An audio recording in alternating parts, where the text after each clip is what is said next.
వేగిపోయిన తర్వాత ఇందులో అయితే మనం ముందుగా ఉడకబెట్టుకున్న పప్పు ఉంది కదండి, ఈ పప్పు అయితే ఇందులో యాడ్ చేసుకుంటాం. ఇది చూసారు కదా, ఈ పప్పు అయితే మెత్తగా మెరుపుకొని పెట్టానన్నమాట నేను. ఇందులో ఇంకా అవసరమైతే కొంచెం వాటర్ అయితే యాడ్ చేసుకోవచ్చు.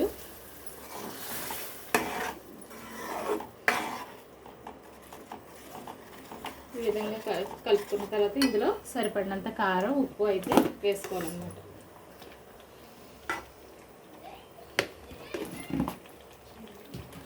సరిపడినంత కల్లుప్పు అయితే వేస్తున్నాను అనమాట. ఇక్కడ ఇందులో కొంచెం లైట్గా చింతపండు పులుపు అయితే వేసుకోవాలండి, లేదంటే చప్పదనం ఉంటుందన్నమాట. ఇప్పుడైతే నేను పులుపు అయితే యాడ్ చేసుకుంటాను. చూసారు కదండి, ఈ విధంగా ఉంటుందన్నమాట. ఇప్పుడైతే కొంచెం పులుపు, మరీ ఎక్కువ వేసేసుకోకండి, మరీ పుల్లగా ఉన్నా బాగోదన్నమాట. కొంచెం అటు ఇటు కాకుండా ఉండాలి. ఈ విధంగా పులుపు వేసుకున్న తర్వాత ఒక 10 నిమిషాలు అయితే ఉడికించుకొని స్టవ్ ఆఫ్ చేసుకుని వేడివేడి అన్నంలో వేసుకుని తిన్నారంటే చాలా బాగుంటుందండి. పిల్లలు కూడా ఇష్టంగా తింటారనమాట.